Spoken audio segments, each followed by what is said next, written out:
Adapté au drame français dont tu parlais, c'est-à-dire je suis parti pour faire une startup B2C et puis je vois qu'en B2B ça marche pas trop mal, je veux faire une société de service. Donc je pense que c'est adapté parce que ça te convaincra déjà d'arrêter ta startup et de faire une vraie boîte de service dans ce cas-là. Et je pense que, mais je comprends pas pourquoi les gens reçoivent pas ce conseil plus souvent.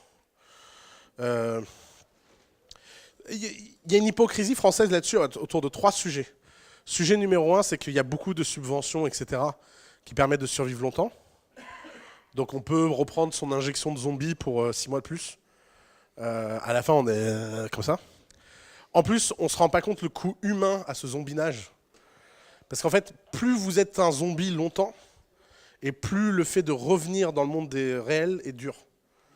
Parce que d'abord, c'est inexplicable. Vous vous rendez compte, j'ai rencontré un entrepreneur la semaine dernière. Ça fait 9 ans qu'il a sa boîte. 9 ans. Ça fait 9 ans qu'il vit de BPI, subventions, la région Île-de-France, je sais pas, c'est le maître du dossier, quoi. Enfin, le mec, c'est le roi Arthur du dossier, quoi. Enfin, tu lui dis dossier, il répond Excalibur. Enfin, et, euh, et donc, il vient me voir pour lever des fonds. Et alors c'est dur, vous savez, c'est toujours dur ces trucs-là, parce que le public vous dit, ah ouais, machin. Alors moi, j'avais juste envie de lui dire un truc, mais tu sais, mon vieux, ta boîte, elle est morte, quoi. C'est tellement plus simple de dire ça à un mec qui fait ça depuis un an, hein. Un mec qui fait ça depuis 9 ans, bah, j'ai fait ce que tout le monde fait, bah, j'ai menti. Je dis oui, non, c'est pas mal. Effectivement, non, ça va être dur de lever des fonds. Tu devrais parler à Kima, Jean de la Roche-Brochard. Après Jean il m'écrit, il fait, vas-y, tu peux arrêter s'il te plaît là. Je dis mais je savais pas quoi faire.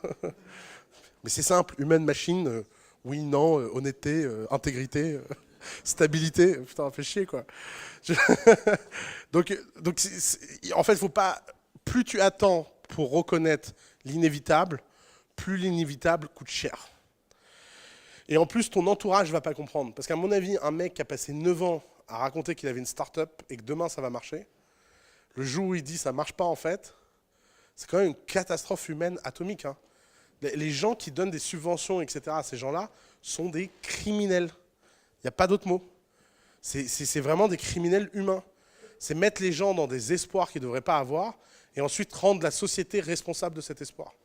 Et la troisième chose, c'est que normalement, à part à des exceptions quasi mystiques, quand tu as fait une boîte B2C, c'est que normalement, tu es plutôt un mec B2C et les saumons, ça ne monte pas en haut des arbres. Donc le problème, c'est que quand tu fais une boîte B2C et que cette boîte B2C ne marche pas et que tu te dis du jour au lendemain, en fait, je vais devenir une boîte B2B, c'est comme si le petit saumon se disait, c'est dur de remonter la rivière, donc je vais monter en haut d'un arbre et manger une banane. Il y a une différence de nature totale entre les boîtes B2C et les boîtes B2B.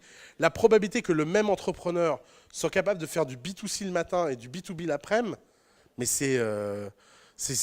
j'en ai vu, hein. C'est des licornes, quoi. Enfin, c'est des mecs, c'est des créatures mythiques. C'est pas des gens humains.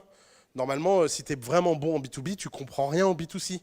Si tu es vraiment bon en B2C, mais tu ne pannes rien au B2B.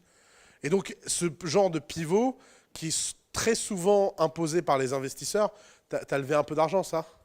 Non, pas vraiment, enfin Non? juste de la love money. Oui, voilà. Et ta Love Money, elle en pense quoi du pivot? Bah, en fait, on a levé après justement pour réussir ce pivot. Honnêtement, je me dis que peut-être on s'était peut-être juste trompé. Nous-mêmes, au début, D'accord. on était peut-être mieux fait pour faire du B2B. Enfin, Parce qu'en général, ce pivot, il est en plus souvent porté par des investisseurs qui pensent que c'est un switch.